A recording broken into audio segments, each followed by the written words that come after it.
यशोमती मैया के नंद लाला।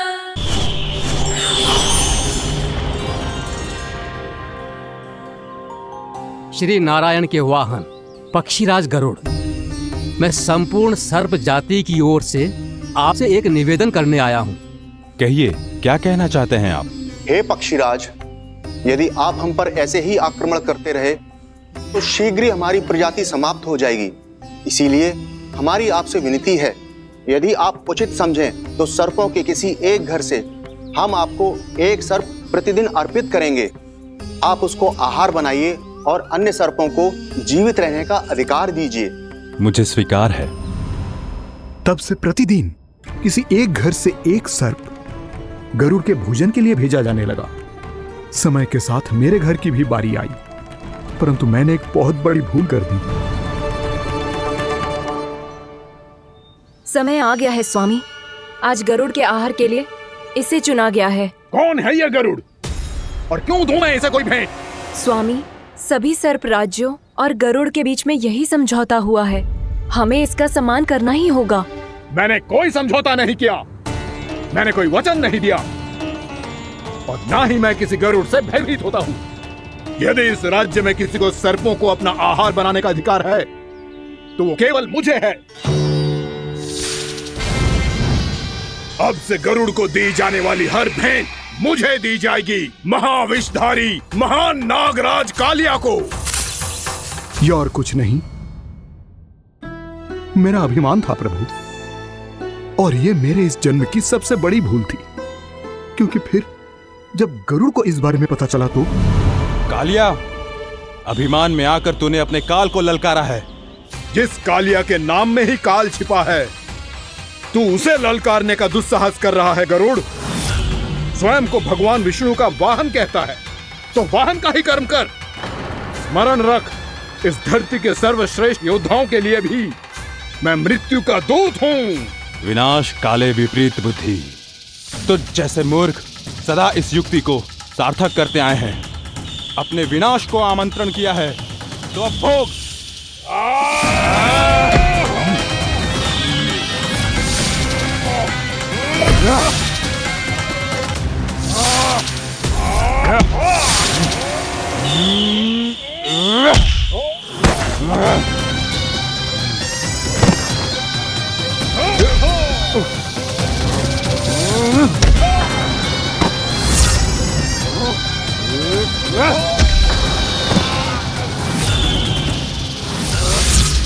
जिसने मेरा भोजन चुराने की धृष्टता की है वो इसी योग्य है। तू मुझे जानता नहीं है गरुड़, मैं महाविषधारी नाग कालिया हूँ। तेरा इतना दुस्साहस कि तूने मुझ पर चरण से प्रहार किया।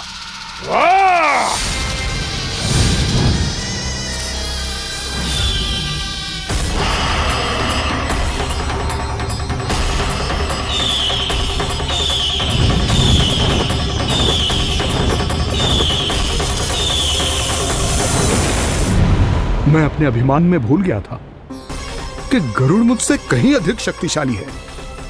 इसलिए अपने प्राणों की रक्षा करने के लिए मैं एक स्थान से दूसरे स्थान भागने लगा। नदियां, पर्वत, यहां तक कि मैंने सागर भी लांघ डाला, पर मैं जहां भी जाता गरुड़ के रूप में मेरा काल वहीं आ जाता। इसीलिए मृत्यु की आशंका से भयभीत होकर मैं अपने बड़े भाई मां कद्रु के प्रथम पुत्र अनंत शेषनाग से राय लेने चला गया। भैया, मैं यहां आपसे आपकी सहायता लेने आया हूं। मेरी एक छोटी सी भूल के कारण यह गरुड़ मेरा पीछा कर रहा है, मुझे हर समय हर स्थान पे ढूंढते रहता है। यदि उसने मुझे ढूंढ लिया तो वो निश्चित ही मेरे प्राण ले लेगा। मुझे कोई ऐसा स्थान बताइए जहां मैं अपनी पत्नी और अपनी संतानों के साथ शांति से रह सकूं। तुम यमुना नदी के किनारे वृंदावन क्षेत्र में जाके वास करो कालिया।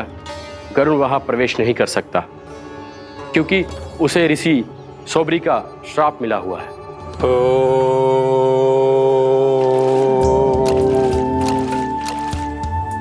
ध्यान और तपस्या का नित्य कर्म करते हुए ऋषि के मन में मछलियों के प्रति प्रेम भाव इतना बढ़ गया कि वो भूल गए सभी जीव खाद्य श्रृंखला का भाग होते हैं और मछलियां भी इस नियम की अपवाद नहीं है। उन्हें मछलियों की अटखेली इतनी अच्छी लगने लगी कि वो इस क्षेत्र के मछुआरों को भी मछली पकड़ने की अनुमति नहीं देते थे।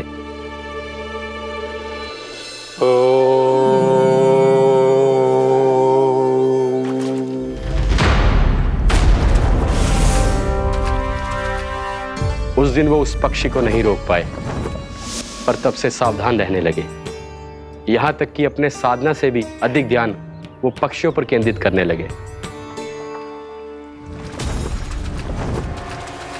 ठहरो! इसी क्षण अपनी चोंच में पकड़ी इस मछली को छोड़ दो। तुम्हें इन मछलियों का आहार नहीं करना चाहिए पक्षीराज। ये तो खाद्य श्रृंखला का नियम है ऋषिवर। यदि मैं इनका आहार नहीं करूंगा तो कोई और पक्षी कर लेगा। मैं अपने आनंद या प्रतिशोध के लिए इनके प्राण नहीं ले रहा। ये तो बस मेरा भोजन है। पर यह मेरा तपस्या स्थल है। तुम यहाँ शिकार करके मेरी साधना में विघ्न नहीं डाल सकते पक्षीराज। यदि आपकी यही इच्छा है तो मैं आज के बाद यहाँ नहीं आऊंगा।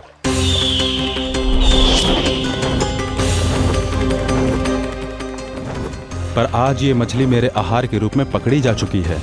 मैं वचन देता हूँ ऋषिवर, इस स्थान पर यह मेरा अंतिम शिकार होगा।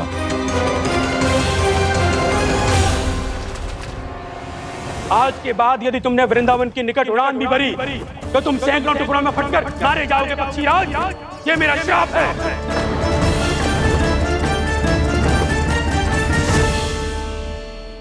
और इसीलिए भैया शेषनाग के सुझाव के अनुसार मैं यहां आ गया। पर अब यदि मैं कहीं और जाऊंगा तो मेरे प्राण नहीं बचेंगे प्रभु। डिस्टेंट रहो कालिया। अब से गरुड़ तुम्हें कोई हानि नहीं पहुंचाएगा। अब तुम्हारे फनों पर मेरी पक्षिंग बन गए कालिया। इसीलिए अब से तुम्हें गरुड़ से कोई भय नहीं होगा। निश्चिंत होकर अपने परिवार के साथ गहरे समुद्र में चले जाओ और सुख से शांति से निवास करो। पर ध्यान रहे निर्दोष जीवों को हानि ना पहुंचे। आपने मुझे जीवन दान दे दिया प्रभु। इस उपकार से मैं कृतज्ञ हूँ प्रभु। आदेश दीजिए, मैं आपकी सेवा कैसे करूं? तुम्हारे जल क्षेत्र से 1 कोटि कमल पुष्पों को लेने की अनुमति दे दो कालिया। यह मेरी सेवा होगी। प्रभु, ये तो मेरा सौभाग्य होगा।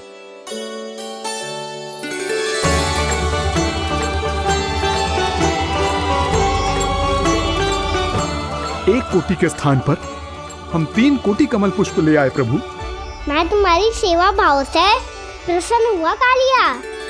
रमनाक द्वीप पर चले जाओ ताकि तुम्हारे कारण फिर कभी किसी निर्दोष जीव को हानि ना पहुंचे और न ही तुम्हारा विष मेरे प्रिय यमुना नदी के जल को दूषित कर पाए। मैं तुम्हें आशीर्वाद देता हूँ। आज यहाँ मेरे द्वारा तुम्हें दिए गए इस आदेश का स्मरण जो भी भक्त करेगा और प्रातः काल और संध्या काल में इसका उच्चारण करेगा, उसे फिर कभी किसी संकट से कोई भय नहीं होगा। ये स्थान अब से काला कुंड के नाम से जाना जाएगा। यहाँ पर स्नान करने वाला और देवताओं को इस क्षेत्र से जल का अधर देकर प्रसन्न करने वाला भक्त यदि मेरा स्मरण करके पास रखेगा तो वो अपने सभी पापों से शीघ्र ही मुक्त हो जाएगा।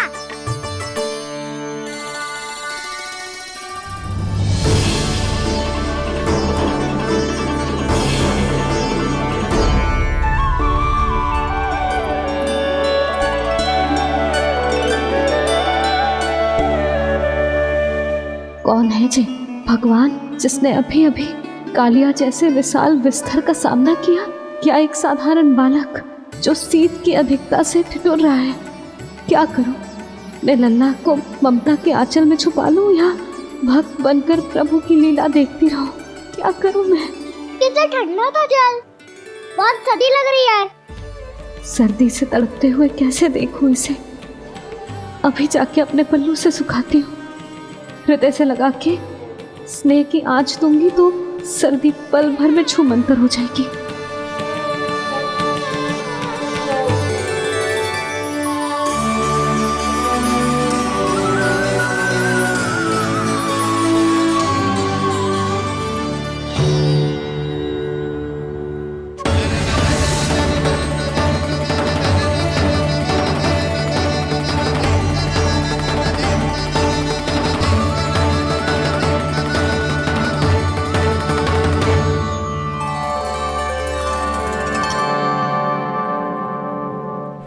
मेरी आवश्यकता ना है इसे। ये तो सच्ची में भगवान ही है, जिसकी ठंड दूर करने के लिए स्वयं द्वादश आदित्य प्रकट हो गए हैं।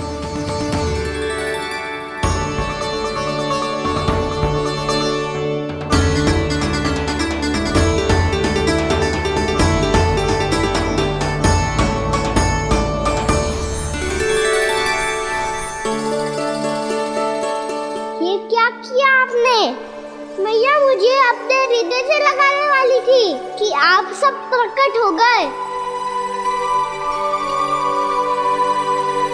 क्षमा कीजिए प्रभु, पर आपको भीगा हुआ देखकर, ठंड से ठिठुरता हुआ देखकर हमसे रहा नहीं गया। हम अपने वश में नहीं थे प्रभु। भक्ति से भावुक होकर हम प्रकट होने पर विवश हो गए थे। हमारी किरणें जैसे स्वयं ही फूट पड़ी और दौड़ पड़ी आपको सुखाने के लिए।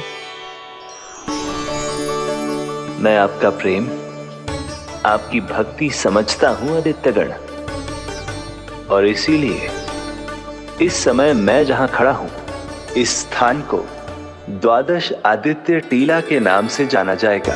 द्वादश आदित्य टीला के नाम से जाना जाएगा। हम धन्य हो गए प्रभु।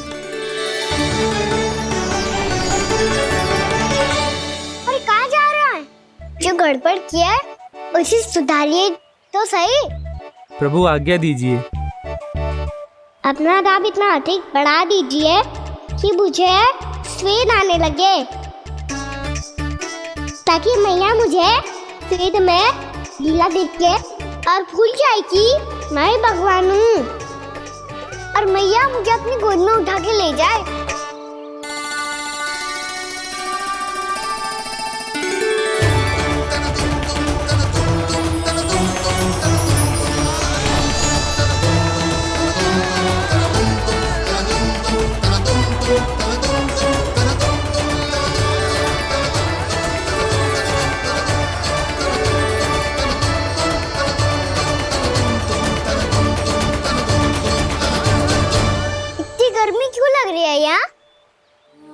स्वेद की एक बूंद भी आती थी तो मैं अपना आंचल लेकर पहुंच जाती थी इसके पास। जानती ही नहीं थी कि ये तो स्वयं वायुदेव को आदेश दे सकते हैं कि वो बहने लगे और उसका सारा स्वेद सुखा दे। वायुदेव की आवश्यकता नहीं है मैया, मुझे आप ही चाहिए। लगता है जिस बात का भय था वही सत्य होने लगी है। भैया मेरे भगवान रूप को भूल नहीं पाएगी, और अब मेरे लिए उनका सत्य छुपा कर रख पाना कठिन हो जाएगा। कृष्णा कृष्णा हरे कृष्णा कृष्णा कृष्णा मुरली मनोहर कृष्णा गोपाला गोविंदा हे दामोदरा।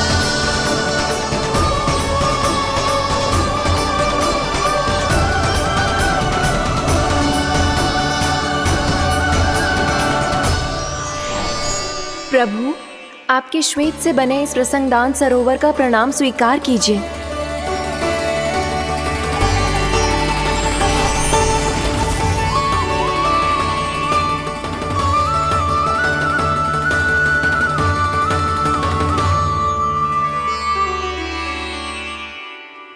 ओहो, इस चमत्कार को देखकर भैया को और भी अधिक विश्वास हो जाएगा कि मैं भगवान ही हूँ। अब कैसे मनाऊं मैया को कि मैं इनका लाई हूँ। बाबा है ना, अब तो यही सहायता करेंगे। श्री कृष्णा गोविंदा हरे हरे श्री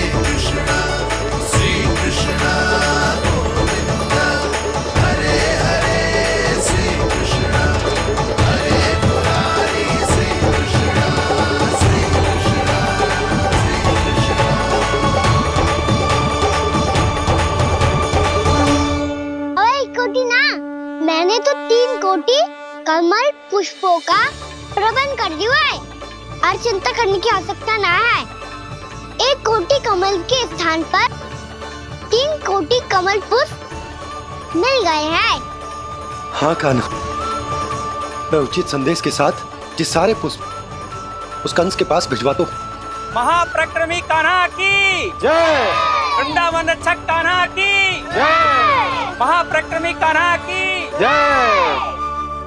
भानु जी नंदराज, बाकी गांव वालों को लेकर ये सारे पुष्प इकट्ठा करो और कंस के दरबार में पहुंचाओ। जी।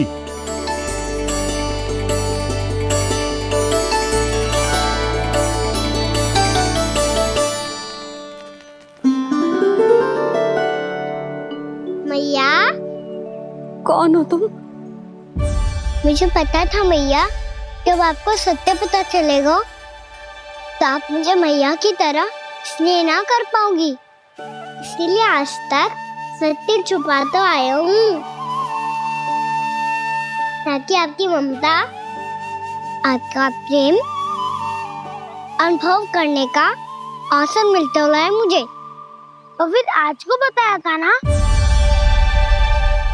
जो रहस्य तुमने बरसों तक छिपाया था, उसका भेद खुलने में तुम्हारा ही योगदान है। मुझे कालिया के शीश पर अपने पद चिन्ह रखकर उसे मुक्त कराना था दाऊ, वचन दिया था मैंने उसे। इसके अतिरिक्त निर्दोष पशु पक्षियों के जीवन को कालिया के विष से ही बचाना था मुझे। इसमें कंस को तो सम्मिलित करना ही था, ताकि जब मैं कालिया का सामना कर रहा हूँ तो वो किसी और असुर को समस्या बनाकर वृंदावन ना भेज दे। पर इस सबसे बड़ा एक कारण और था दाऊ, मैं चाहता था कि मैया को सत्य पता चल जाए। पर क्यों कान्हा? क्योंकि मुझे लगने लगा था कि मैया से ये रहस्य छुपाकर इनके साथ धोखा कर रहा हूँ। अपराध बोध से दबा जा रहा था मैं।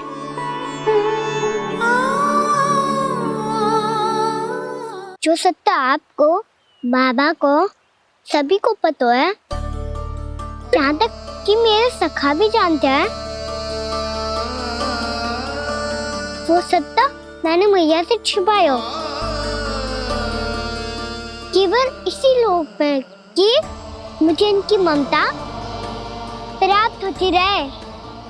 पर ऐसा करके मैं अपने से निस्वार्थ प्रेम करने वाली मैया को धोखा दे रहा था।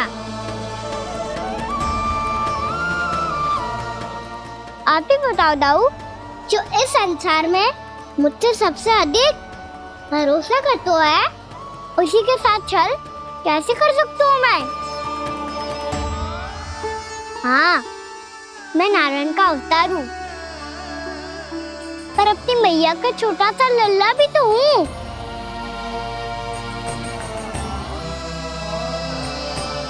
इसीलिए तो यमुना जी में छलांग लगाने का एक कारण इस गेंद को लेने जाना भी था। ने स्नेह से बनाई थी मैया ने गेंद, इसे अपने से दूर कैसे होने देता मैं? आपको आभास भी ना है मैया कि आप मेरे लिए कितने महत्वपूर्ण हो। ये सत्य है कि सभी देवता, प्रकृति, भक्त, ये सब है मेरा ध्यान रखने के लिए, मेरी सेवा करने के लिए। पर क्या इनमें से कोई भी मेरी मैया का स्थान ले सकता है? और आप भी तो यही चाहती थी कि मैं आपका लल्ला बन के आऊं, कि मैं आपका लल्ला बन के आऊं, कि मैं आपका लल्ला बन के आऊं। आज जैसे आपने मुझे अपनी गोद में लिटा रखा है, क्या कुछ ऐसा नहीं हो सकता कि शीघ्र ही मुझे आपको अपनी गोद में खिलाने का अवसर मिल जाए? मैया, नारायण का अवतार होना क्या इतनी बड़ी समस्या है कि आप हृदय से भी राह लगा सकते? मैया,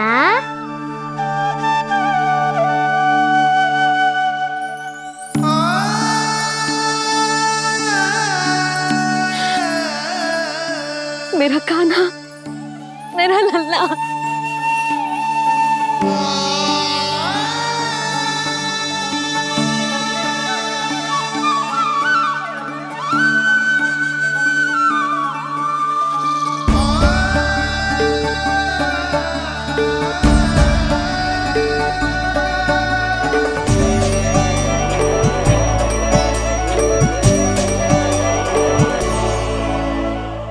यशोमती मैया के नंद लाला।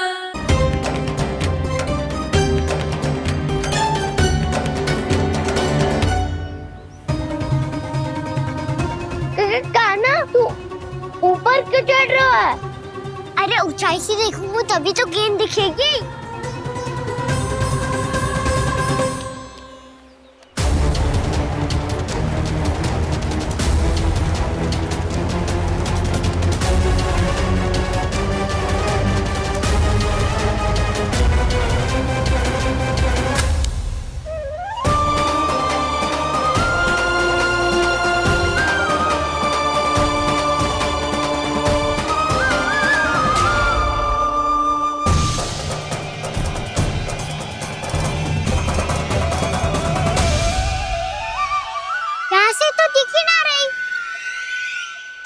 वहीं से फेंकी थी ना? ना, वहाँ से फेंकी थी। कहाँ से? नहीं कहना वहाँ से। समझ ना आ रहा, ठीक बताना कहाँ से फेंकी थी?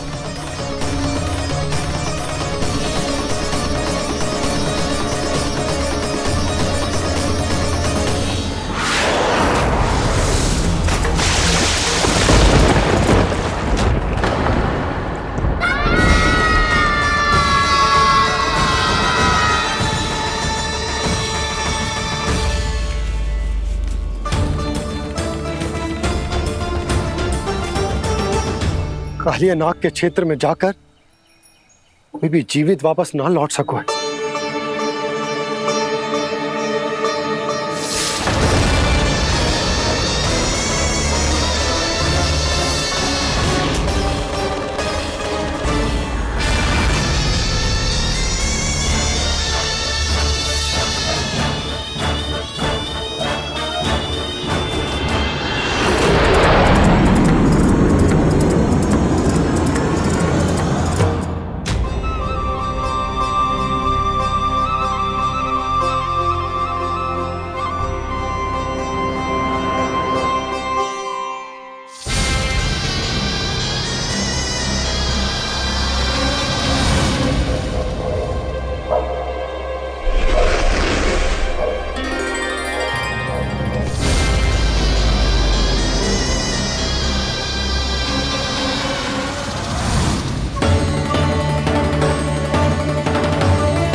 क्या किया वाना ने? कालिया नाग तो उसे देखते ही निकल जाएगा।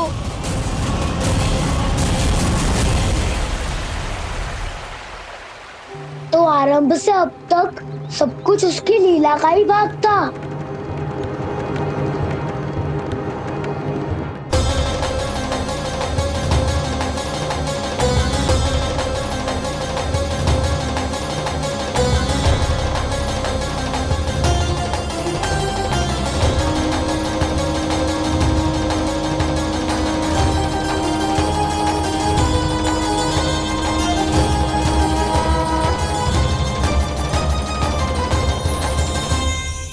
इतना सुंदर रूप, मनमोहने वाली मुस्कान, अद्भुत तेज और भगवान जैसी दिव्यता।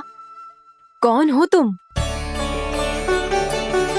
हाँ, तुम्हें देखकर तो हम सब सम्मोहित ही हो गए।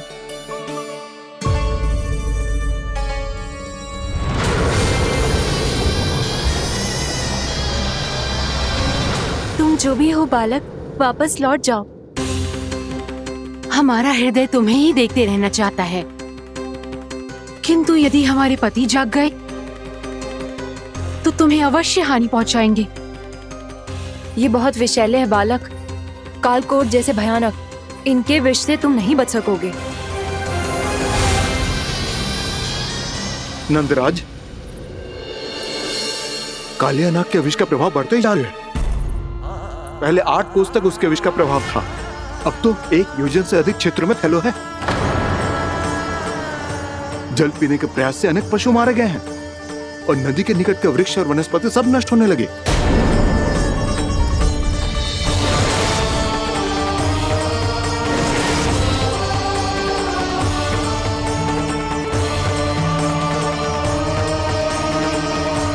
इनके विष की तीव्रता इतनी अधिक है बालक कि इनके संपर्क में आने वाले को तड़पने का भी अवसर नहीं मिलता।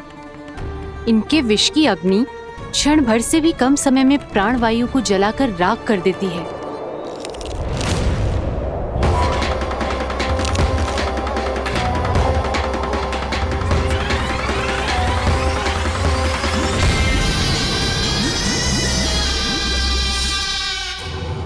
तब तो समस्या और भी गंभीर हो जाएगी। मैंने तो सुनो है कि कालिया नाग कम से कम 2 योजन लंबा है, सैकड़ों फन है उसके।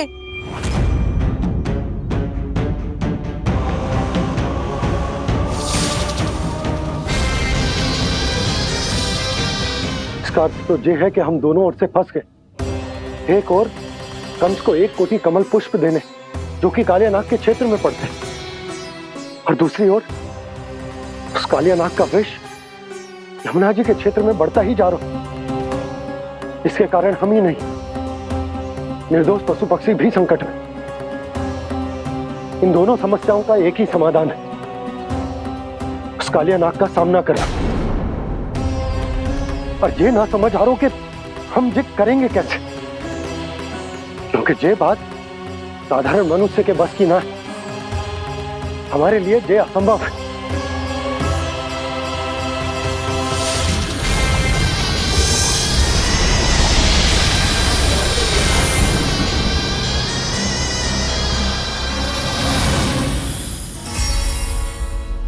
अब तो तुमने अपनी आंखों से भी देख लिया बालक, ये कितने विषैले हैं। नींद में भी विष उगलते हैं। इससे पहले कि तुम्हें कुछ हो जाए, चले जाओ यहाँ से, मान लो हमारी बात। आप सब मुझे जानती भी नहीं और फिर भी मेरी इतनी चिंता कर रही हैं आप। माँ की ममता भेदभाव नहीं जानती। तुम भी किसी के पुत्र हो और हम सब भी माँ हैं। एक माँ को हर बालक में अपनी ही संतान दिखाई देती है, इसलिए हम तुमसे विनती करते हैं, वापस चले जाओ, बचा लो अपने प्राण। मेरी चिंता मत कीजिए, मुझे कुछ नहीं होगा। होगा, अनर्थ होगा यदि ये उठ गए तो।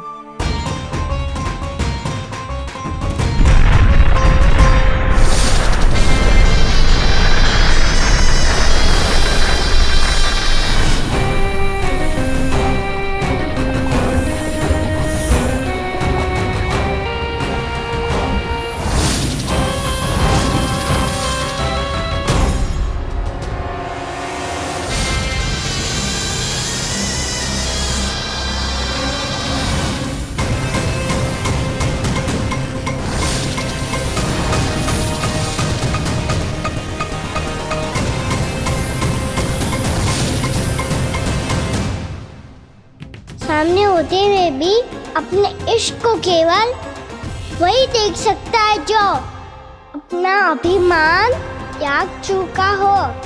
पर पूर्व जन्म में मेरा भक्त होने के नाते मेरा सत्य स्वरूप देख पाने में मुझे इसकी सहायता करनी चाहिए।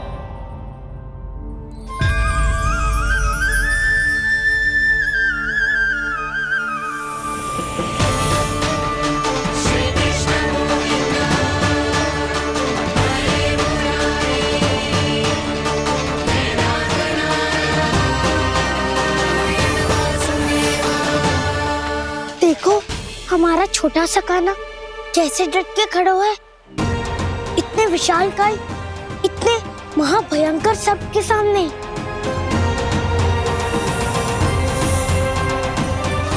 ये कोई भगवान नहीं है, जो इसके सामने हाथ जोड़ रही हो तुम सब?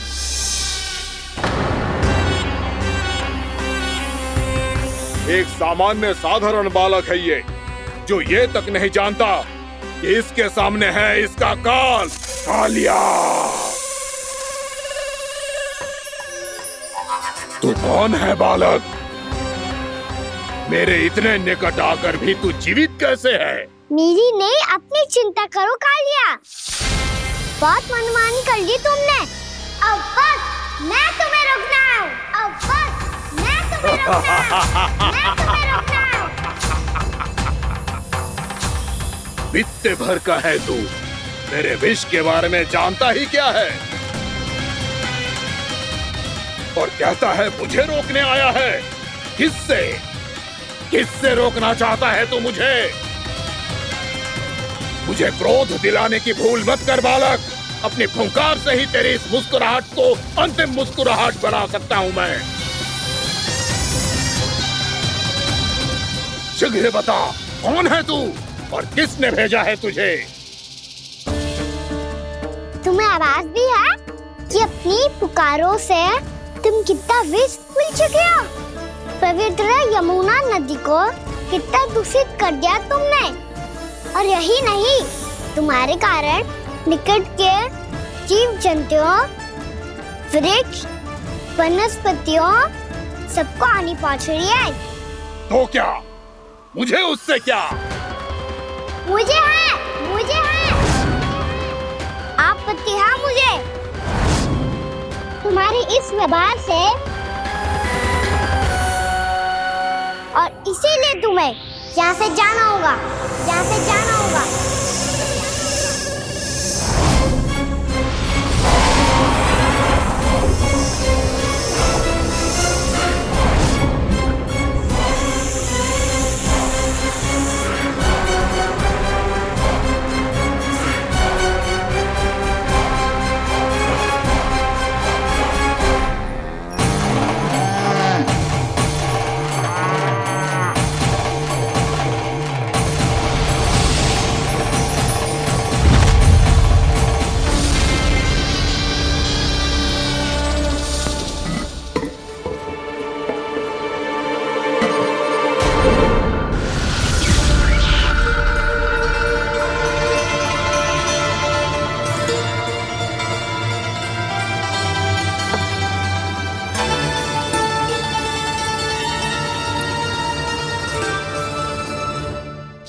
मुझे आदेश देने का साहस भी कैसे किया तूने?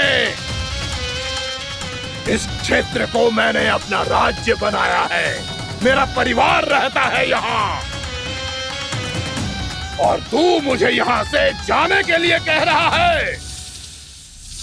हाँ, क्योंकि तुम्हारे यहाँ रहने के कारण अन्य जीवों को हानि हो रही है, और मैं ऐसा नहीं होने दे सकता। मैं तो बस वही कर रहा हूँ जो एक सर्प का स्वभाव है। विष फैलाना स्वाभाविक है मेरे लिए, इसलिए मुझे चुनौती मत दे बालक। चुनौती तो मैं दे चुका हूँ कालिया। अब तो बस तुम्हें स्वीकार करनी है।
मैं भी चेतावनी दे रहा हूँ, यहाँ से चले जाओ। अपनी भूल को पहचानो कालिया। तुम जो कर रहे हो अनुचित है।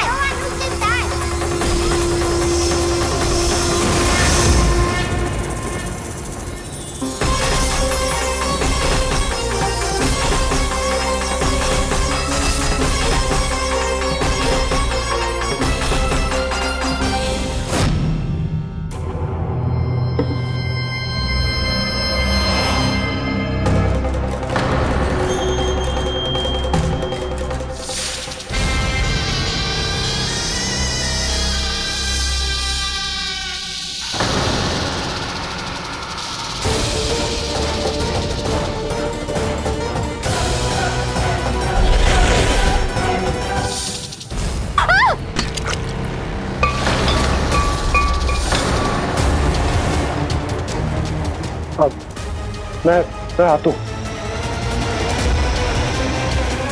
क्या हो गया सुधा? मुझे आवाज हो रहा है जी, कछु ना कछु गड़बड़ है। यशोदा, जो समस्या हमारे सामने है, हम सभी उसका समाधान खोजने में जुटे हैं। तो तुम विश्वास करो, मैं कोई ना कोई समाधान अवश्य ढूंढ लूंगा। हम कैसे भी करके वो कमल के पुष्प उस कंस तक पहुंचा देंगे। नाना, समस्या उससे कहीं अधिक है, उससे कहीं अधिक बड़ी, उससे कहीं अधिक भयानक है।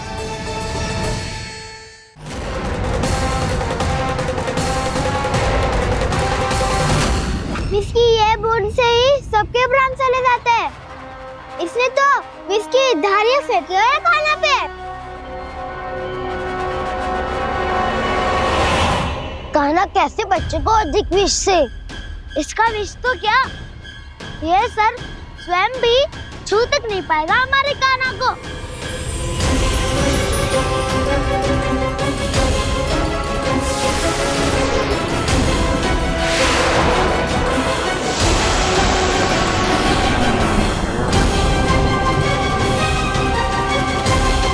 तुम्हारे सखा को, मेरे भाई को कोई हानि नहीं पहुंचा पाएगा। ये कान्हा का सत्य चाहे जो हो बलराम, पर अभी तो जो एक बालक ही है ना। देखो कैसे विष के कारण स्थिर हो गया है।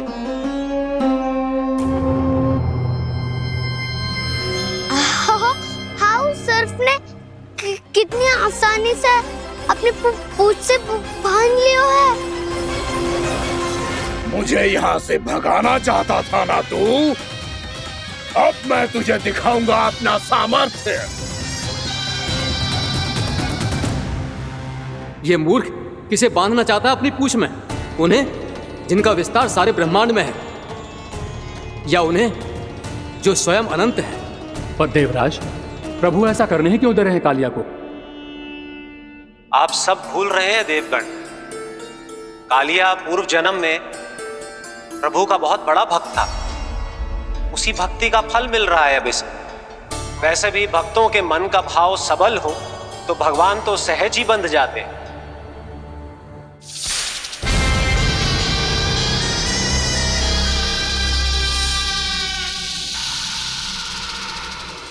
बलराम, तुमने ही तो कही थी कान्हा को कछु ना होगो। देखो उस दुष्ट ने चारों ओर से जकड़ लियो है।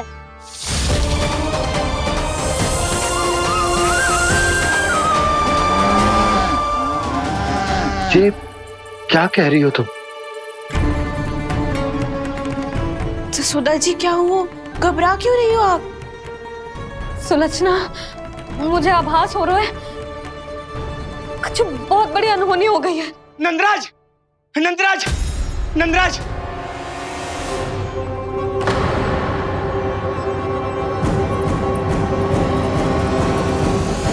नंदराज, कान्हा ने जमदग्नि नदी में छलांग लगा दी है। कान्हा ने जमदग्नि नदी में छलांग लगा दी है। कान्हा ने जमदग्नि नदी में छलांग लगा दी है। कान्हा जमुना में कूद गया है। मुझे लगा था आज कछु गड़बड़ होने वाली है। मुझे आज कान्हा को ना जाने देना चाहिए था।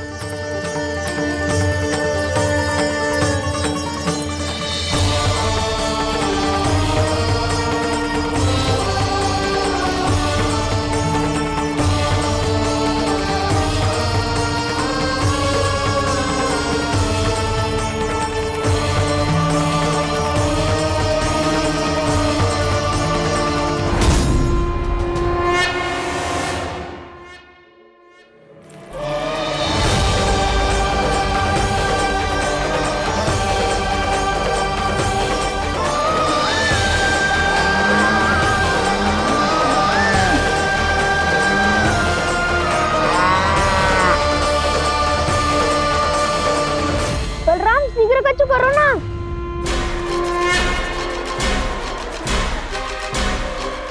कुछ भी करो पर कान्हा को बचाओ। नाग बहुत भयंकर है। कान्हा अकेले ना संभाल पाएगा इसे।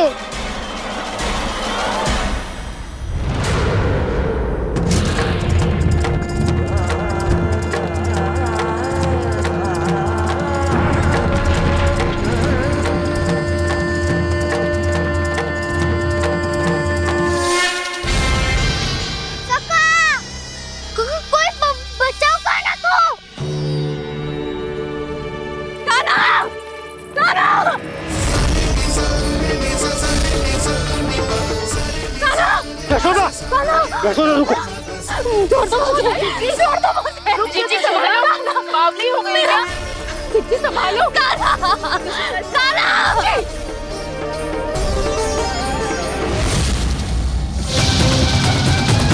यशोमती मैया के नंद लाला।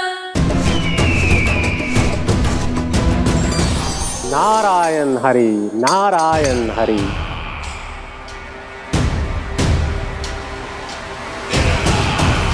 प्रणाम देवर्षि। किस योजना में कितना लाभ है और कितनी हानि, यह आंकलन करते करते थक गए होंगे मथुरा नरेश। देवर्षि, आज मेरा ध्यान कैसे आ गया आपको? आप तो सदैव ही मेरे ध्यान में रहते हैं महाराज कंस। सत्य तो यह है कि मथुरा में जो भी हो रहा है मुझसे छिपा हुआ नहीं है। मैं जानता हूं कि आप किसी भी असुर को वृंदावन क्यों ना भेजें, और वो असुर कितना भी शक्तिशाली क्यों ना हो, कृष्ण का सामना नहीं कर पाता। या तो पराजय स्वीकार करके आपके पास लौट आता है, या तो फिर वीर गति को प्राप्त हो जाता है।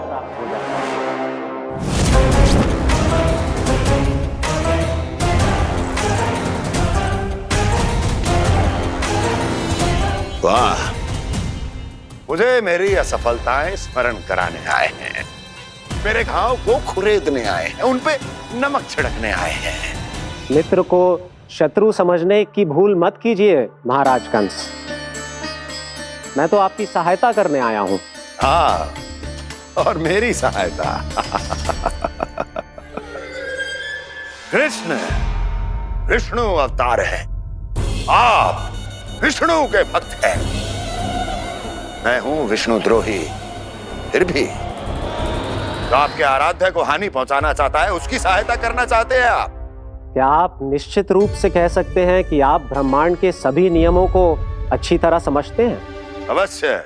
आपके लिए बस इतना ही जानना पर्याप्त होगा कि मैं जो कुछ भी कर रहा हूं उसके लिए मेरे व्यक्तिगत कारण हैं। मैं तो बस आपके हित में पिछली बार की तरह एक सुझाव लेके आया था, पर यदि आप मेरा सुझाव सुनना भी नहीं चाहते तो आपकी इच्छा। नारायण हरि, नारायण हरि। कारण चाहे जो हो, इनके पिछले सुझाव के कारण ही आज मेरे शत्रुओं की संख्या कम है। अन्यथा मैं देवकी के अन्य पुत्रों को भी जीवित छोड़ देता, और आज वो सब अपने भाई के साथ मिलकर उसकी शक्ति को अनेक गुणा बढ़ा देते। ठहरिए देवऋषि,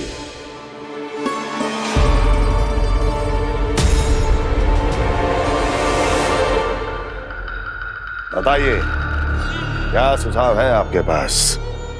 मेरे सुझाव का नाम है कालिया नाग।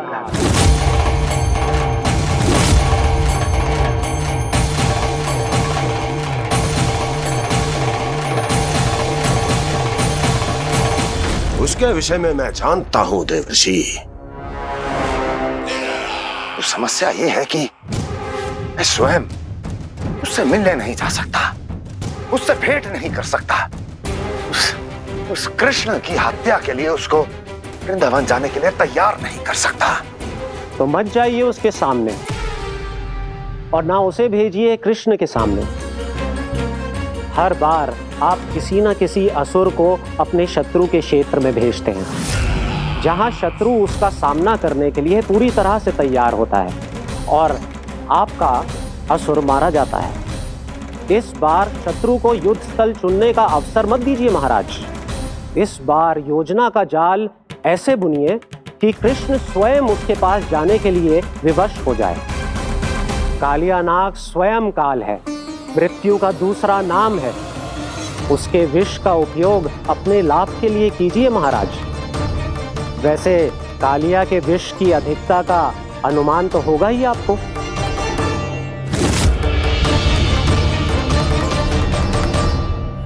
एक बार जो उसके क्षेत्र में पहुंच गया, फिर उसके विष से बचना असंभव है। उचित सुझाव है देवर्षि, उचित सुझाव है।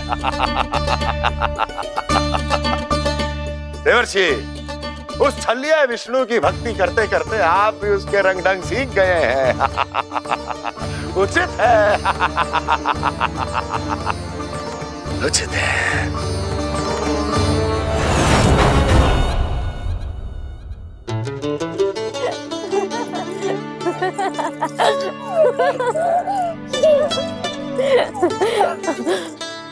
बस बस बहुत आनंद ले लियो लल्ला। बस अब दूध पी ले। ठहर ठहर, गर्म है। जी ले। ले।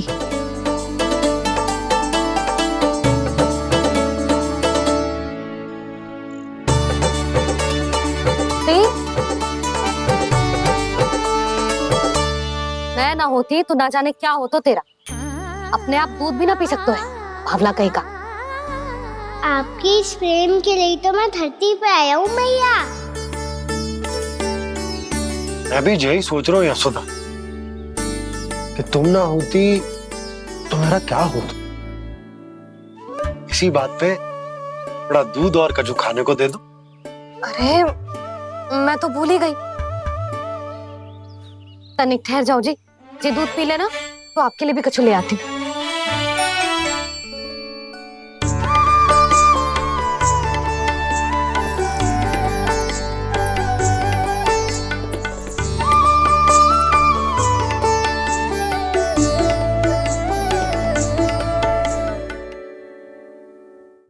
प्रणाम महाराज। आपकी आज्ञा के अनुसार बिल्कुल वैसा ही पत्र तैयार किया है जैसा आप चाहते थे।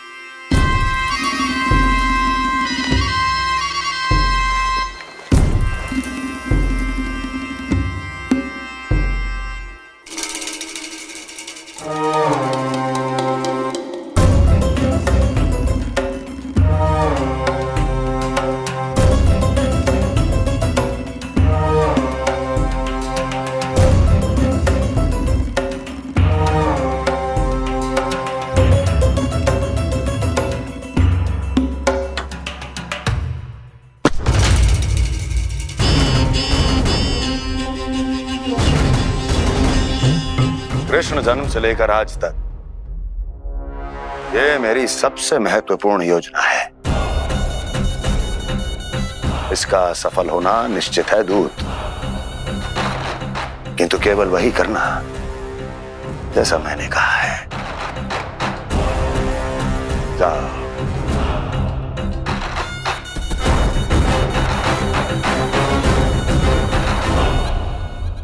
कान्हा,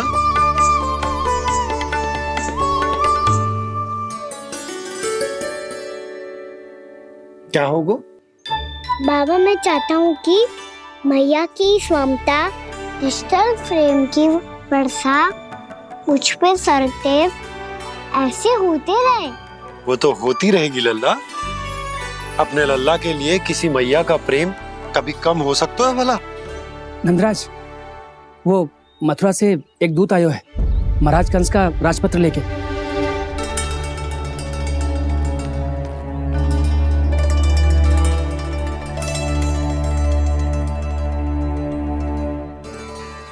कान्हा अब क्या करने वाला है? तेरे बाबा कहाँ गए? हाँ? कंस मामा का खेल आरंभ हो गया है, पर मैया वो सब सुनेगी तो व्यर्थ चिंतित हो जाएगी। बस थोड़ा बाहर गया मैया, कछु खा लिये से। बाहर इस समय? मैया क्या होगा? मैया देखो ना, पीठ पे कुछ हो रहा है। मेरा हाथ ना पकड़ो, आप करो ना। यहाँ? क्षमा करना मैया, पर अभी बाबा को ही संभालने दो ये सब। कहिए, क्या संदेश लाए हैं आप? नहीं नंदराज नहीं। महाराज कंस का आदेश है कि ये संदेश सभी गांव वालों के साथ ही पढ़ा जाए। ठीक है, मैं गांव वालों के सामने पढ़ दूंगा, पर मुझे तो दीजिए पढ़ने के लिए। महाराज की आज्ञा का पालन करना आपके लिए भी आवश्यक है नंदराज। सभी गांव वासियों की सभा बुलाइए। बंसी, सभी गांव वालों की सभा बुलाओ। राजपत्र में ऐसा क्या संदेश भेजो है कंस ने? अब मेरे पत्र को पढ़कर सब भौचक के रह जाएंगे। और वो कृष्ण, उस कृष्ण के पांव के नीचे से तो भूमि खिसक जाएगी, आकाश फट पड़ेगा, बिजलियां गिर जाएंगी। प्राप्ति, ओ प्राप्ति, कंस का पत्र स्वयं को बहुत अधिक शक्तिशाली समझता है ना वो। अब देखता हूं कैसे वो इस महासंकट का सामना करता है। वो कृष्ण, वो अपनी मृत्यु स्वयं चुनेगा या मृत्यु की वेदी पर चढ़ा देगा प्रिय वृंदावन वासियों को।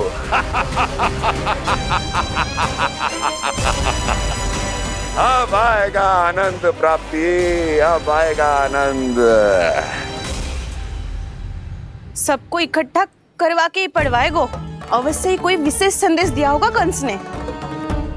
मैं भी यही सोच रही हूँ सुलक्षणा जी, कछु ना कछु तो विशेष है, पर जे हो क्या सकता है?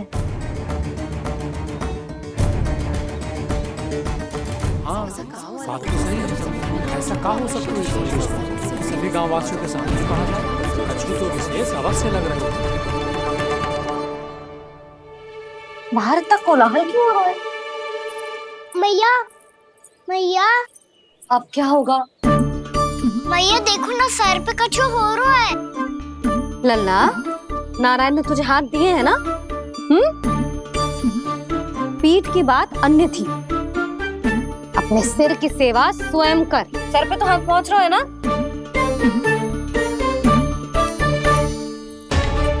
मैया सुनो ना, मैया देखो ना, तीव्र कर कछु हो रहा है। मैया देखो ना, तीव्र कछु हो रहा है।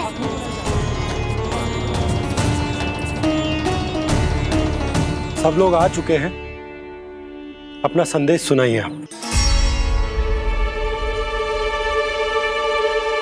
गोपराज नंद और सभी वृंदावन वासियों को सूचित किया जाता है कि मथुरा अधिपति और आप सभी के महाराज कंस ने कल सुबह भव्य पूजा का आयोजन किया है। इसके लिए राज्य को वृंदावन के क्षेत्र के निकट यमुना नदी के मध्य में खिलने वाले 1 कोटि कमल के पुष्पों की आवश्यकता है। इसीलिए आप सभी को यह आदेश दिया जाता है कि ये सभी कमल के पुष्प प्रथम पहर से पहले राजसभा में पहुंचा दिए जाए। वो भी प्रथम पहर से पहले कैसे हो सकता है? यदि आप ऐसा करने में असफल रहे तो इसे राज आज्ञा का उल्लंघन माना जाएगा और राजद्रोह के आरोप में आप सभी को कड़े से कड़ा दंड दिया जाएगा। स्मरण रहे, यदि कल की पूजा में इन 1 कोटि कमल के पुष्पों का ना पहुंचने के कारण कोई व्यवधान आया तो समस्त वृंदावन वासियों को दोषी माना जाएगा और पूरे गांव को निवासियों सहित धूल में मिला दिया जाएगा। कल प्रथम पहर तक का ही समय है आप सबके पास।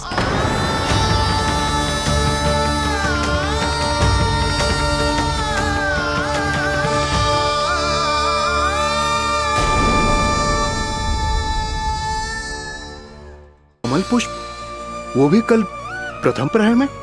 ऐसे कैसे संभव है? और कोई साधारण पुष्प ना, यमुना नदी के मध्य खिलने वाले विशेष कमल के फूल चाहिए उन्हें। लेकिन यमुना नदी में तो कालिया नाग ने विष घोल के रखा है, तो फिर कैसे हो पाएगा? जी असंभव है। हमारी मृत्यु का संदेश भेजा राजा कंस ने। सदैव की भांति इस समस्या पर भी गांव के बड़े ही विचार करेंगे। बालकों का यहाँ होना उचित ना है।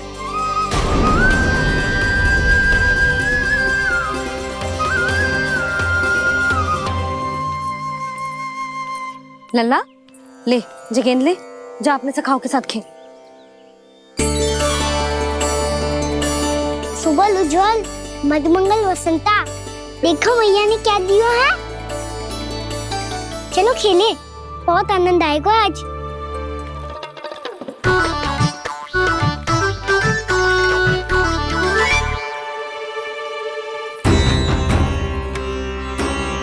भानु, बंसी, जाओ और शीघ्र ही वो घेरे का कार्य समाप्त करो।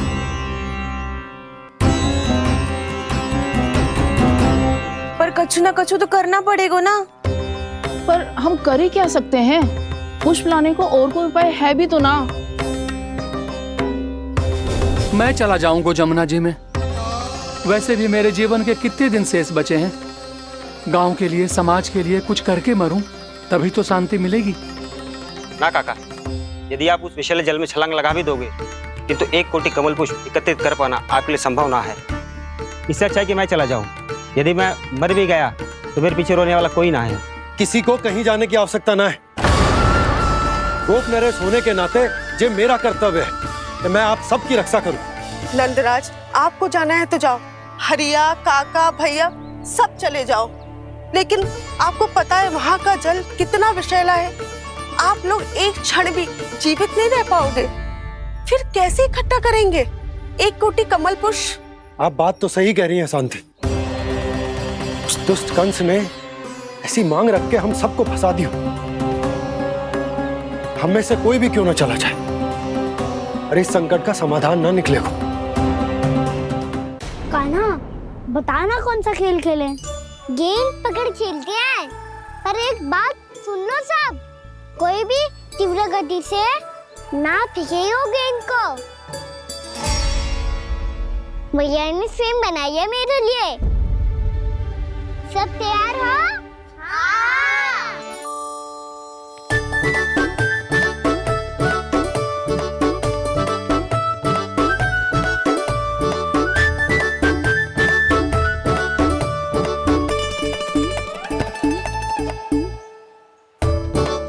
मुझे दो।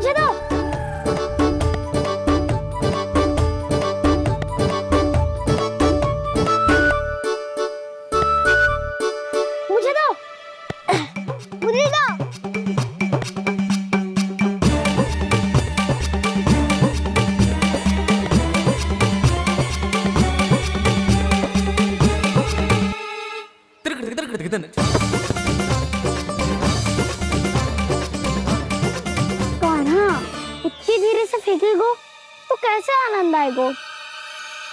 थोड़ा बल लगा के फेंक। हाँ कान्हा, हम अभी बड़े हो गए हैं, तू अब भी छोटे बालकों की तरह फेंक रहे हो है।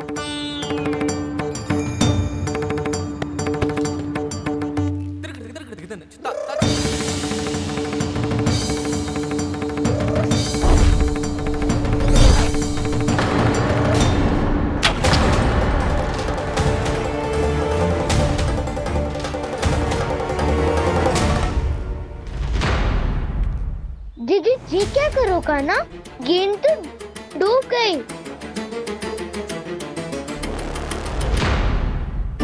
अच्छा, तो ये सब इसकी योजना का भाग था ताकि ये कालिया का सामना कर पाए। तुम सबने तो कही थी तीव्र गति से फेंको। देखो फिकवा दी ना मेरी गेम। मुझसे नदी में।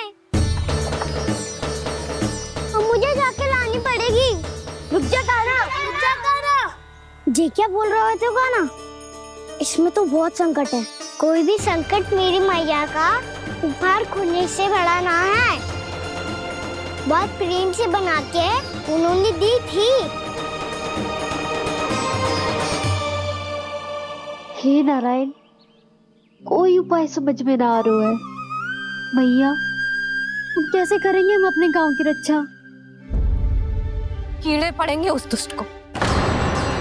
यदि उसके कारण किसी के प्राण चले गए तो कौन सा फल मिलेगा उसे इस पूजा का? तुम सही कह रही हो यशोदा। हमारे पास कोई और दूसरा विकल्प भी तो ना है। यदि हमने मथुरा की राज आज्ञा का पालन ना किया तो इसका दुष्परिणाम पूरे गांव को भुगतना पड़ेगा।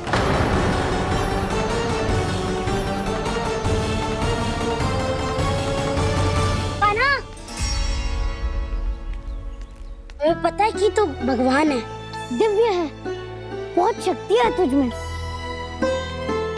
पर फिर भी हम तुझे विषैले जल में ना जाने दे सकते। कुछ होगा तो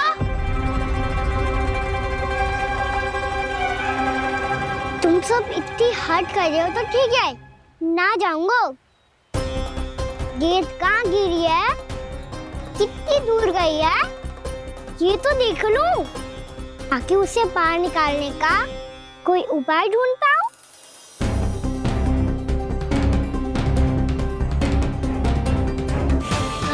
हाँ।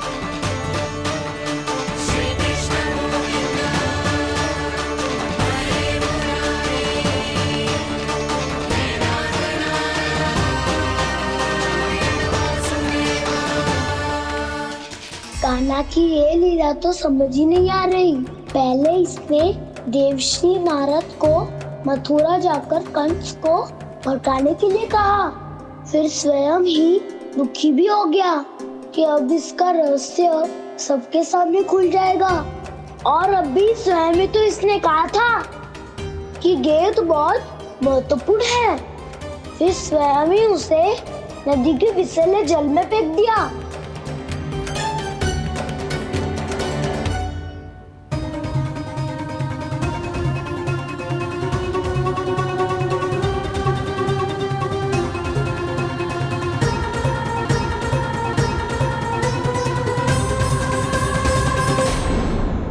यशोमती मैया के नंद लाला।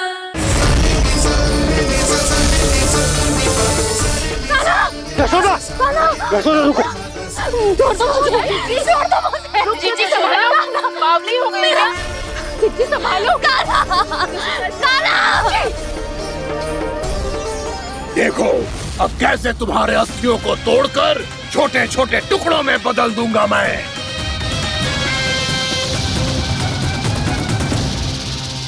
सुदाची, आप जाओगी तो आप भी फंस जाओगी। अपने लल्ला के लिए मैं किसी भी संकट का सामना करने के लिए तैयार हूँ। छोड़ो ना यशोदा, हमें कोई और उपाय खोजना पड़ेगा। कोई और उपाय? आप देख ना रही मेरा कान्हा किस दशा में है। कान्हा मैया के वश में नहीं है, नहीं तो ये अपने लल्ला के लिए साक्षात काल का भी सामना कर ले। ये तो केवल कालिया नाग है। हे नागराज, आप मेरे प्राण ले लो, पर कान्हा को छोड़ दो। ना नागराज, आप मेरे प्राण ले लो, मैं विरोध भी ना करूंगी। ना नागराज, आप मुझे मार दो, पर मेरे कान्हा को छोड़ दो। ना ना ना ना नागराज, मेरे प्राण ले लो, हमारे कान्हा से क्या शत्रुता है आपकी? प्रभु के लिए जो प्रेम यशोदा मैया के हृदय में है, वही इन सभी गोपियों के हृदय में भी है।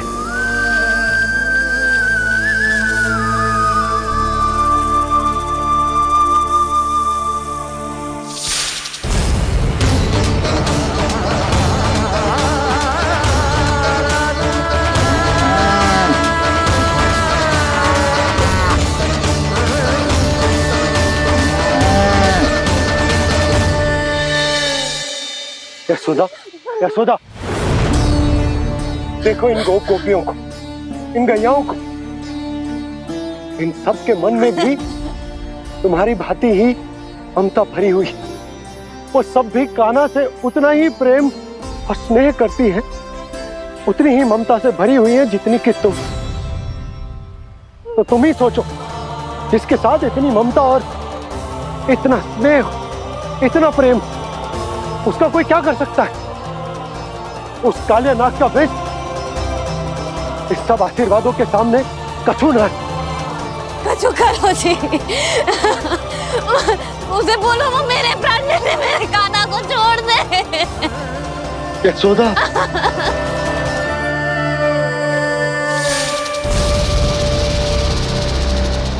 केवल इन्हीं में नहीं देवराज, नाग पत्नियों के हृदय में भी ममता का वही प्रेम उमड़ रहा है। देखिए। मैं आपके हाथ जोड़ती हूँ स्वामी, इस बालक को छोड़ दीजिए। ये अवश्य ही कोई दिव्य आत्मा है स्वामी। हम आपसे विनती करते हैं स्वामी, इस नन्हे बालक को हानि मत पहुंचाइए स्वामी। मेरी पत्नियां मेरे ही शत्रु के लिए विनती कर रही हैं। अब यदि इसके पक्ष में एक शब्द भी कहा तुम सबने, तो मैं इस बालक से पहले तुम सबके प्राण ले लूंगा। हो रहा प्रसन्न नाग कालिया, विजय को निश्चित जान। रोते बिलखते व्याकुल सब, संकट में देख कान्हा के प्राण।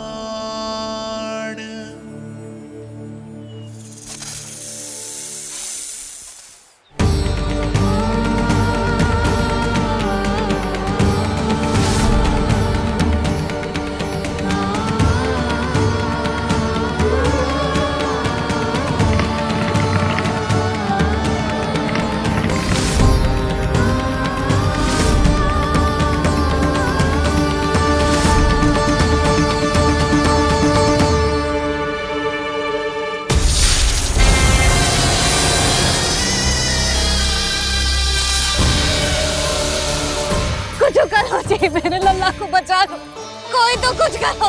जीजी संभालो जीजी। यशोदा, यशोदा तुम शांत हो जाओ, मैं कान्हा को वापस लेकर आऊंगा, मैं रक्षा करूंगा उसकी। ना नंदराज, नंदराज नहीं, कम से कम आप तो समझो नंदराज, कालिया के पास आप जाओगे तो आप भी फंस जाओगे।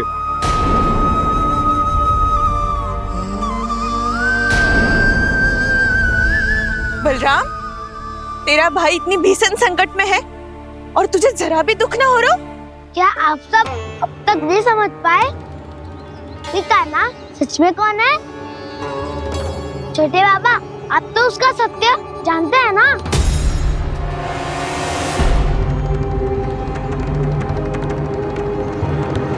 मानता हूँ कि आप सब कान्हा के रहस्य के बारे में नहीं जानते, पर क्या उसके जन्म से आज तक घटी एक से बढ़कर एक विचित्र घटनाओं को भी भूल गए हैं आप सब?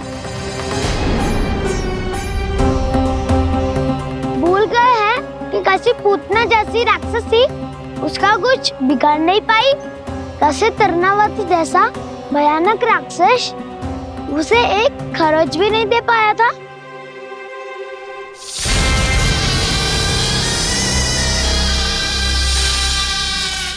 आप सबने अपनी आंखों से देखा था ना, बकासुर से कान्हा की रक्षा करने देवता स्वयं आए थे, पर सत्य तो ये है कि वो सभी देवता भी उस असुर के सामने असमर्थ हो गए थे।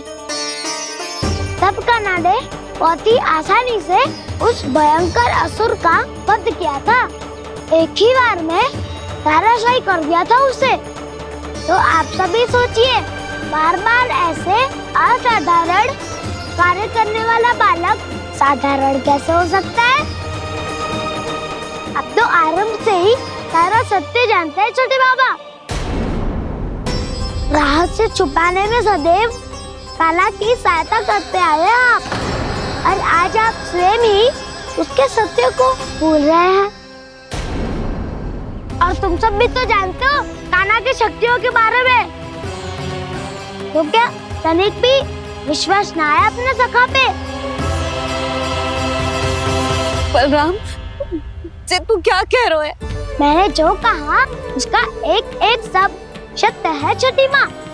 यदि प्रभु की इच्छा हुई तभी कुछ ही क्षणों में सब कुछ अपनी आंखों से स्वयं अनुभव कर लेंगे आप।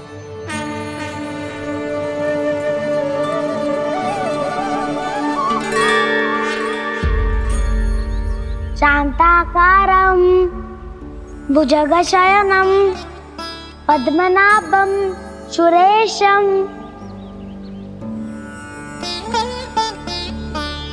विश्वाधारं गगनसदृशं मेघवर्णं शुभांगं लक्ष्मीकान्तं कमलनयनं योगी वीरध्यानगम्यं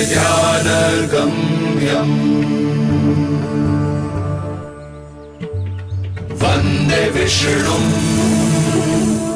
भवभयहरं सर्वलोकैकनाथं।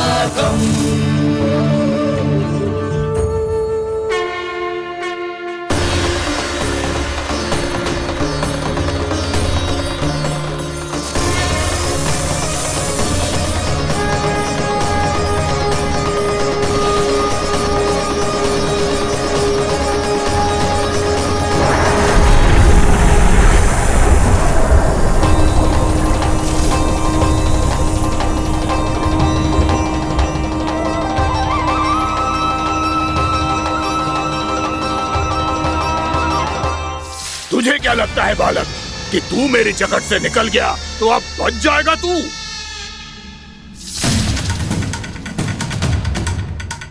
मेरे विष से अपनी प्राण रक्षा करने में सफल रहा, मेरी जगत से भी छूट गया, पर मेरे दंश से नहीं बच पाएगा।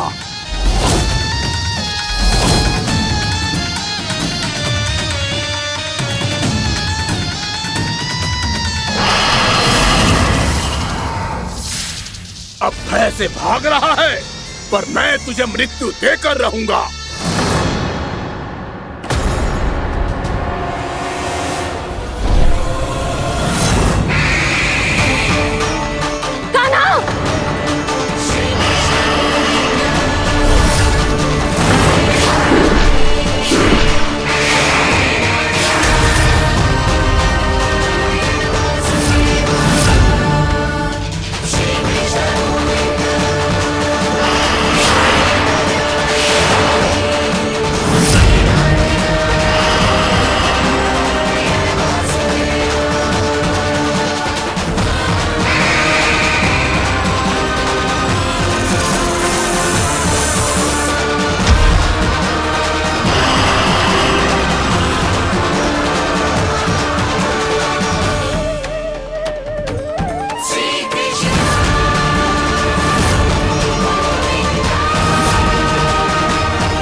मेरा नन्हा सा कान्हा कितनी देर भाग पाएगा?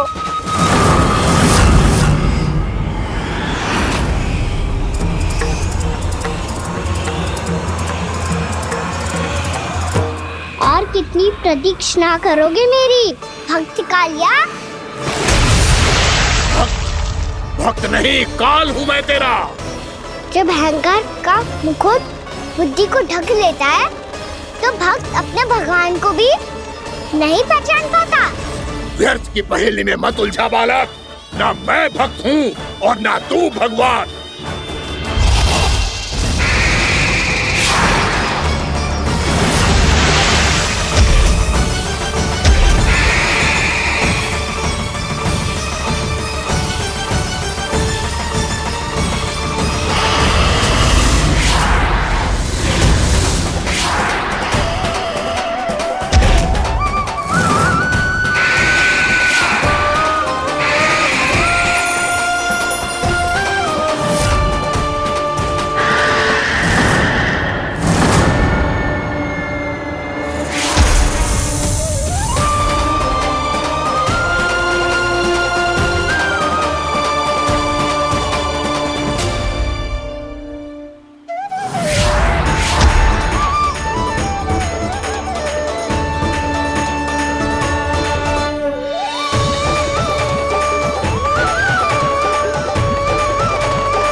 जिसके लिए इतने व्याकुल हो रहे थे, उसे छूकर कालिया नाग का हलाहल जैसा विष भी चरणामृत बन गया है और यमुना जी के जल में फैल चुके विष के प्रभाव को भी नष्ट कर रहा है।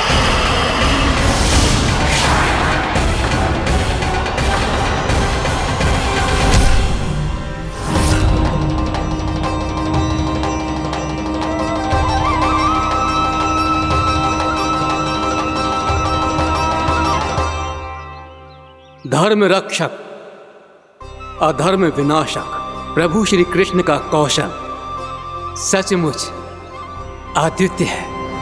नारायण नारायण।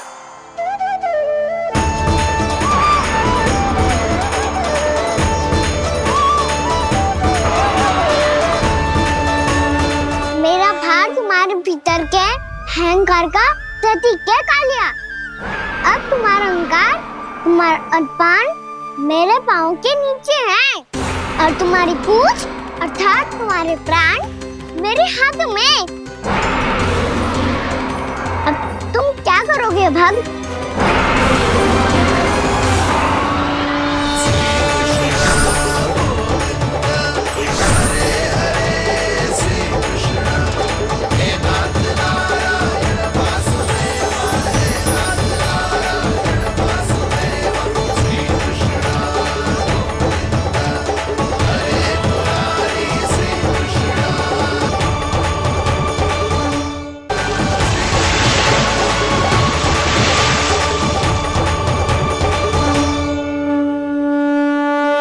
प्रभु, भले ये आपको पहचानने में असमर्थ हो, पर हम सब ने आपको पहचान लिया है। हाँ प्रभु, एक भक्त होने के नाते और एक अर्धांगिनी और माँ होने के नाते मैं आपसे इनके प्राणों की भिक्षा मांगती हूँ। अपनी कृपा दिखाइए और इन्हें क्षमा कर दीजिए। आपके लिए मित्र और शत्रु में कोई अंतर नहीं प्रभु। उसी तरह आपकी कृपा और दंड में भी कोई अंतर नहीं। दोनों दया ही तो हैं, अकारण ही किसी को प्राप्त नहीं होती। हमें विश्वास है कि हमारे पति को मिला ये दंड कोई अभिशाप नहीं है, आपका वरदान है। ये सत्य है प्रभु कि इनसे बहुत से पाप हुए हैं। इनके विष से बहुत सारे जीव जंतु को हानि पहुंची है, पर अब आपके चरण इनके शीश पर पड़ गए हैं। ऐसी कृपा तो बड़े बड़े महान महात्माओं को भी दुर्लभ है, और इन्हें प्राप्त हुआ तो अवश्य ही ये किसी महान पुण्य का ही फल है। हे प्रभु, उन्हीं पुण्य कर्मों की शक्ति का आह्वान कर मैं आपसे विनती करती हूँ, इन्हें प्राण दान दीजिए। मैं अपने इस भक्त को क्षमा अवश्य करूँगी देवियों, यदि ये अपने अहंकार को त्याग कर मुझे पहचान ले तो।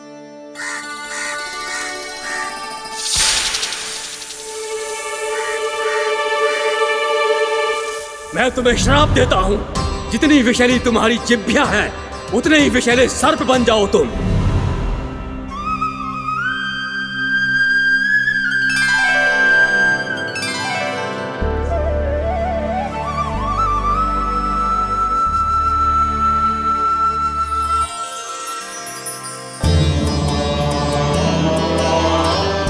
नारायण, मुझे क्षमा कीजिए नारायण। मैं तो आपका परम भक्त था, किंतु मैं आपको पहचान नहीं सका। इसका दंड तो मुझे मिलना ही था, किंतु मैं अब प्रायश्चित करना चाहता हूं। इसके लिए यदि आप मेरे प्राण भी ले लेंगे तो भी मुझे कोई दुख नहीं होगा। मैं अपना जीवन, मृत्यु और अपना अस्तित्व सब कुछ आपको समर्पित करता हूं। मैं तुम्हारे क्रोध के कारण श्राप मिला, जिसे विशाल सर्प के रूप में तुम्हारा जन्म हुआ, और सर्प का तो स्वभाव है विष फैलाना। इसीलिए तुम्हें दंड नहीं दूंगा मैं, सिर्फ सभी अपराधों का पश्चाताप कर लिया। इसीलिए मैं तुम्हें क्षमा करता हूँ कालिया।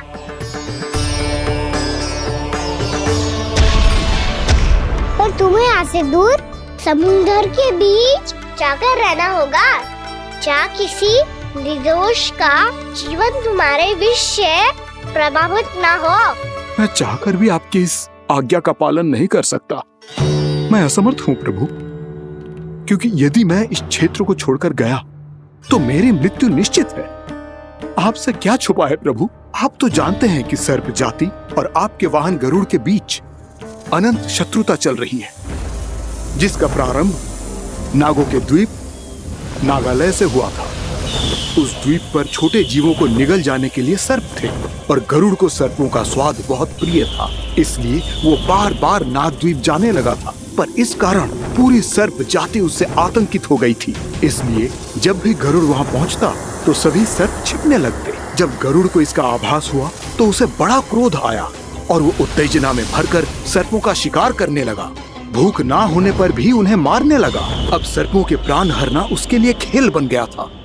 इस भीषण समस्या का समाधान ढूंढने के लिए पूरी सर्प जाति महान सर्प वासुकी के सामने इकट्ठी हुई। हे महान वासुकी, हमारी सहायता कीजिए। नागद्वीप पर गरुड़ ने आतंक मचा दिया है। पहले तो वो हमें अपना भोजन बनाता था, लेकिन अब हम उसके खेल का साधन बन चुके हैं। भूख हो या ना हो, जब तब आकर वो हमारे प्राण हर लेता है। अनुचित हिंसा के इस प्रथा का आरंभ सर्पों ने ही किया है। पहले आप सबने पूरे द्वीप पर अधिकार कर लिया, फिर आहार के साथ साथ आनंद के लिए भी आप सभी ने निर्दोष जीवों की हत्या की। और जब सृष्टि का संतुलन बनाए रखने के लिए गरुड़ आपको अपना आहार बनाने आया तो आप सब अपने प्राणों की रक्षा के लिए छिपने लगे।